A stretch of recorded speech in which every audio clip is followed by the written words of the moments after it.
Hi everybody, it's Mel here and welcome back once again to my channel, Pebbles and Peach, and welcome back to another episode of Van Life In, a series in which we talk about what van life was really like on each of the different countries that we visited on our trip around Europe, and today we are talking about van life in the Netherlands.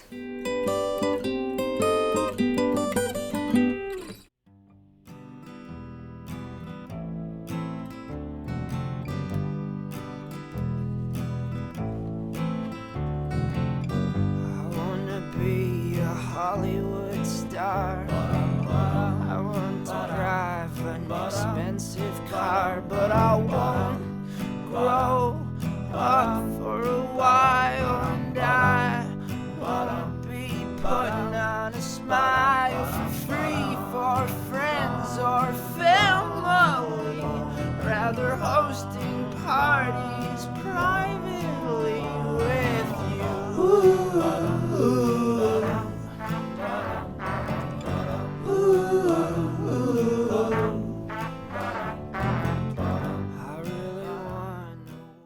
So if you haven't seen any of the previous videos that I've done in this series, we've talked about the UK, we've talked about Belgium.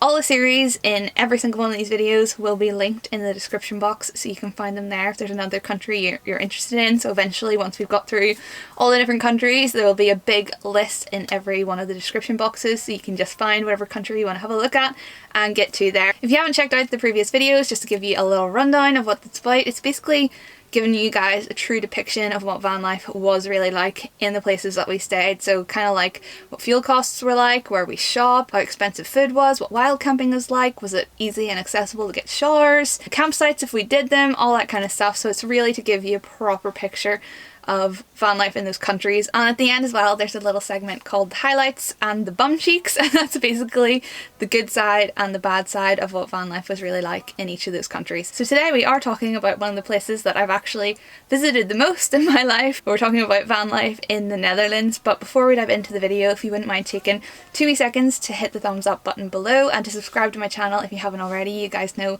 I always really appreciate it, and I'm so happy that we've carved out such a nice little community here so far.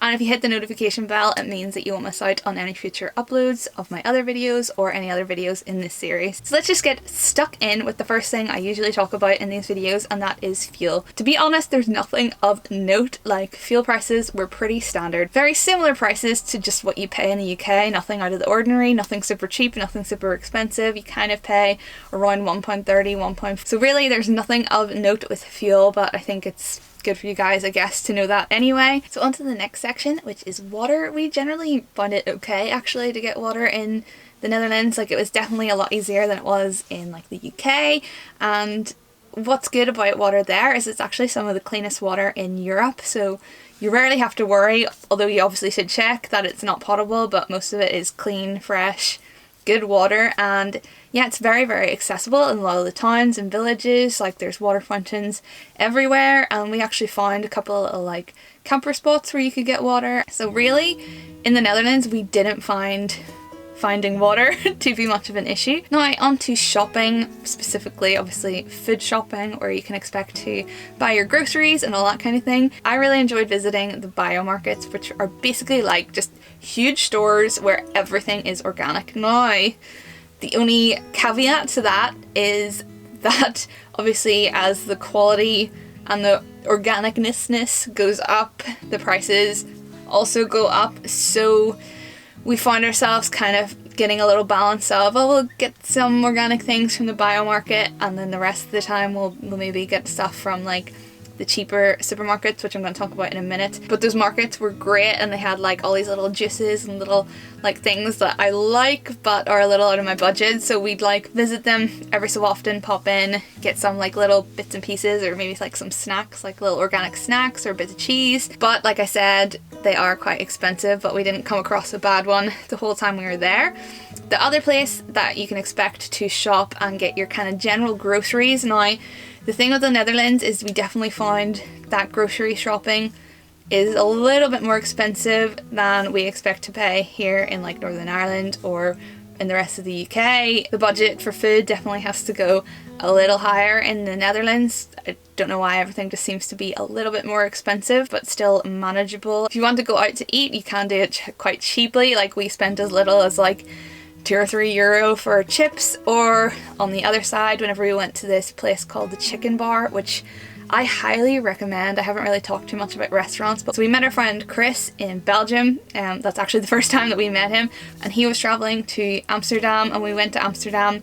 We all went out to this restaurant called the Chicken Bar, which honestly I don't think I have had chicken as good as that anywhere. Like, it was absolutely amazing. So if you are in Amsterdam, check out that place. I haven't really given many like restaurant shout outs or anything in this series, but that's definitely one of note. But for general shopping and groceries, where we shopped was the Albert Heijn stores, and like I said, what's weird about those as well is the prices kind of vary depending on which one you go into. Like, if you walk into, like, Aaron and I have visited Amsterdam a lot. We go there like pretty much once a year. I think now that we've seen places like The Hague and stuff, which I'll get to in my highlights, we'd probably be more inclined to visit there.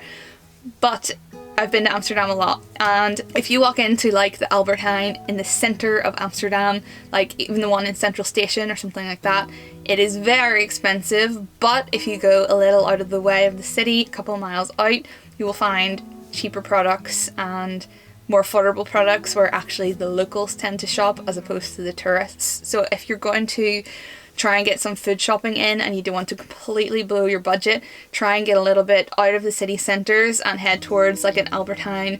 I think there's a couple of Lidl's, but there's not as many of them in the Netherlands, and so you'll probably be finding Albert Heijn's a lot. Just try not to go to the ones square smack bang in city centres or anything like that, because you will pay more because they expect tourists to pay more without knowing any better. So next we are talking about showers and showering, and again we actually didn't really have an issue with this. We managed to get by doing what we did really in the UK, which is just popping by like leisure centres and using the showers there, and I don't really think we had to pay more than like €3 each at a time. Like, there was one time where we actually stayed in a park and ride. I've talked about those before in some of the previous videos, where you basically can park there and then go get a bus to a different place. But we found a park and ride that actually had a lot of other campers at it, and it was right behind, like, I think it was a little gym, and we seen like, I think there was a judo class or something that was going on there. And we just went in the next morning and talked to the girl and was like, hey, we're staying in a van, but we're trying to look for showers or any way we could like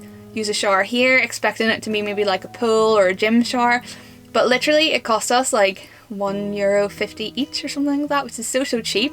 And the girl was like, yeah, sure, come on around, and she brought us into this like our own separate little room. So there was a part for basically one of us to get changed and ready, and then there was another little part with a shower in it, and she was basically like, you can have this, work away. So I mean, I think we did that a couple of times. I think the next one was maybe a swimming pool, so that's slightly different, but I mean, you never know. Like, it's always worth going in and talking to people and asking. The worst they can do is say no, which did happen to me in Spain, very annoyingly. But yeah, I got like one no from a leisure centre out of all of the places and all of the countries that we were, where it was never a problem. So yeah, it's always worth going in and asking. If you're outside like a gym or a leisure centre or a swimming pool or whatever, people aren't going to bite your head off about it. They're just going to either say yes and give you a cheaper fee than paying for like a full pool session, or you just pay for a pool session, or they'll just say no, in which case you just go find somewhere else. So my next segment, I usually talk about campsites, but at this point in our trip we just didn't really need to use campsites, so I can't tell you too much about them.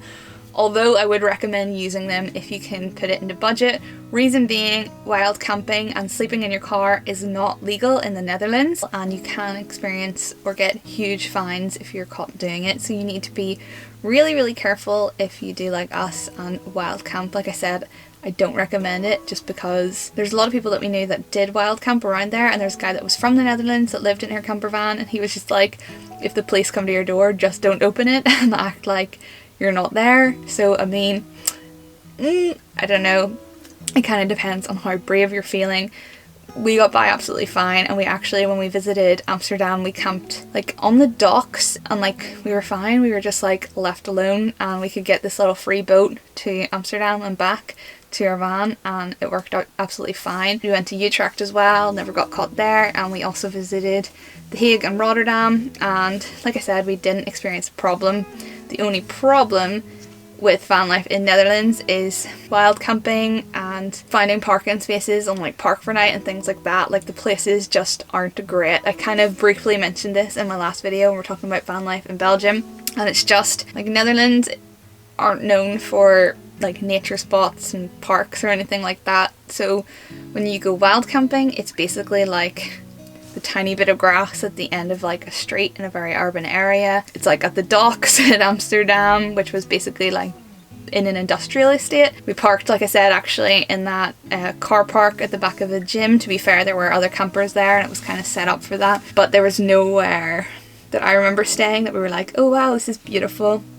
And some of it felt quite dodgy, and like we didn't spend a lot of time in the van just because we were like, oh, we don't want to get caught out here. So we would literally like go out, spend our days exploring, and then be back for like bedtime, asleep, and then up and out again the next day, or moving on the next day, so that we weren't being noticed. So do be careful, and just if you can afford it, just use the campsites, because I feel like the experience of like van life around Netherlands would be much better if you could afford campsites. We just weren't prepared or able to like stay at a campsite every night, but I think if we could, we would, and I think you get a lot more out of it. So on to the highlights of the trip. For me, it was definitely The Hague or Den Haag. Like, it was absolutely beautiful there, and it had like I said, Aaron and I have visited Amsterdam a lot, and this just had like this relaxed vibe rather than like the hecticness of Amsterdam, which is like a different enjoyment. Like the fact that it was just like so laid back and so beautiful, and there were some really lovely buildings. I think we visited like a palace, and there's this beautiful like lake, and they had a market where we could get strip waffle, and I am obsessed with strip waffle. Basically just any kind of waffle, like I'm there for it. So I had a lot of those when we were there. And yeah, there was just some beautiful markets, really nice people. We were talking to like some of the people from there, and yeah, it was really nice to not feel like you're in this real, like, it is obviously a tourist place because it's one of the next probably popular places compared to Amsterdam, but it just had a different feel, and it was really, really nice experience. So the next place on my highlights would probably have to be Utrecht, and we had a wonderful day there. We ate some really nice food. I think I had the best strip waffle from this place. I'll stick a picture up. I think it was called Waffle, and it was unbelievable. It had like white chocolate and rose on it, and we had a really, really nice day walking about there. And we actually popped into a souvenir shop and got talking to the guy that worked in the store, and he was such a lovely man. And like we were chatting away about loads of different things, and he was like, where are you guys from, what are you doing? And we were obviously saying that we were traveling around in the van, and I was really interested that he had like all the little Miffy toys and stuff everywhere, and he explained to me that that's because Miffy actually came from Utrecht. So the guy who like wrote all those cartoons and stories and books, he was from Utrecht, so that's where it actually came from. So I was like, okay, I have to get myself a little Miffy. So that's where I actually got the Miffy toy, and the little magnet that I got that says Holland on it, that was from there. And the guy was so nice, like he gave me like a discount and everything. And then I've already mentioned to you guys the chicken bar in Amsterdam. We had a really great night there with our friend Chris, and ate the nicest chicken ever. So if you can get a chance, definitely stop by there. And I do still love Amsterdam, and it has its own charm, and we visited like a lot of places there like we usually do. Like we've been to nearly all the highlighted spots there just on our various trips every year. So that was actually the second time that we've been that year, and yeah, it's great. I do love it, but I think on our next trip out to the Netherlands we'll probably go back to The Hague and do a little bit more exploring there, because it was great. The Bumcheeks, so the downsides, the negatives, would have to be the lack of wild camping, the fact that it's not legal to do so, the places you find aren't great, and weirdly we actually had a real struggle with the travel there. So like, obviously not in the van, like the public transport, we parked in that park and ride that I was telling you guys about, and I think that was to go into Utrecht. It was definitely to go into like either Utrecht or to go into, no, it wouldn't have been Rotterdam, so it would have had to have been, it was either, it was Utrecht. Basically we stayed in that spot I was telling you guys about, which was a park and ride, and we're like, cool, we'll leave the van here, go get the bus. And there was like a real language barrier trying to explain to the guy that we were doing the park and ride into the city centre, and then we ended up like, he was just like, sure, just get on and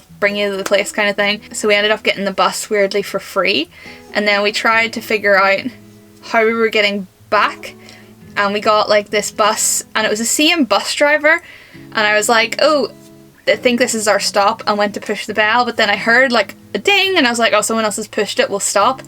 But we didn't stop, and this was kind of like later on in the evening, and I was like, right, it's cool, don't panic, like the next stop was way too far to like walk back from, So Aaron and I were like, cool, let's just sit on the bus until it makes its way back around again. So we'd been sitting there for like 10-15 minutes, and the guy like looked at us in the mirror, and he basically like stopped the bus, pulled it over, and he was like, does anyone here speak English? And there was who could translate to us, and there was another girl on the bus who's like, yeah. So she basically acted as a translator between us and the bus driver. And basically what had happened is he was like, this is the last bus that was going to that stop. If you want to get back to that stop, you're going to hop across here at this stop, go across the road, get like, I think it was like the number 9 bus.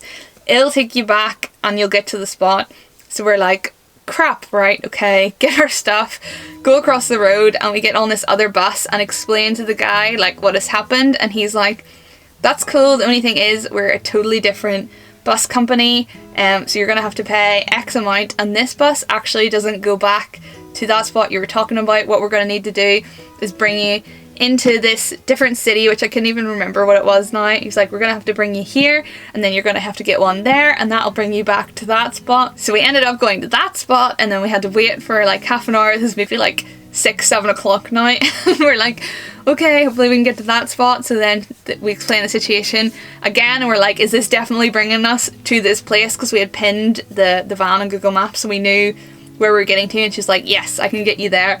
So we managed to get near the park, but we still had to do like a 10-minute walk to get down to where the park and ride was. So I don't know whether it's just us, and maybe because we're not the best with like public transport, like I don't know, but we really struggled with the public transport systems, and the fact that there's like all these different like bus companies. Like here in Northern Ireland, I don't know what it's like anywhere else, but we pretty much have TransLink and that's it, whereas it seemed like over there's all these different like bus companies, and it was just a little bit confusing, but we got it figured out and got there in the end. And that's pretty much it for van life in the Netherlands. Don't forget to give the video a thumbs up, to subscribe to my channel if you haven't already, and to hit the little notification bell too. If you guys have any comments or queries, or if you've experienced van life in the Netherlands, maybe it was different than ours, let me know in the comments. If you're intending to go, let me know in the comments, and let's get a bit of a conversation going.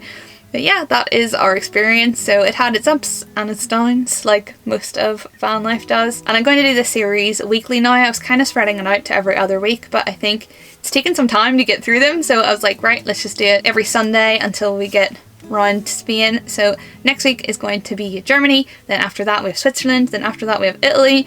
Then we have France, and then we have Spain, and then we're pretty much done. So we basically got 6 more episodes to go.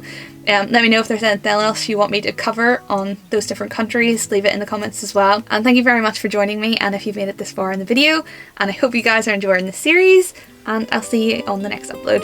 Thanks guys, bye! I'll raise a glass to you, and you'll raise a glass to me, and when the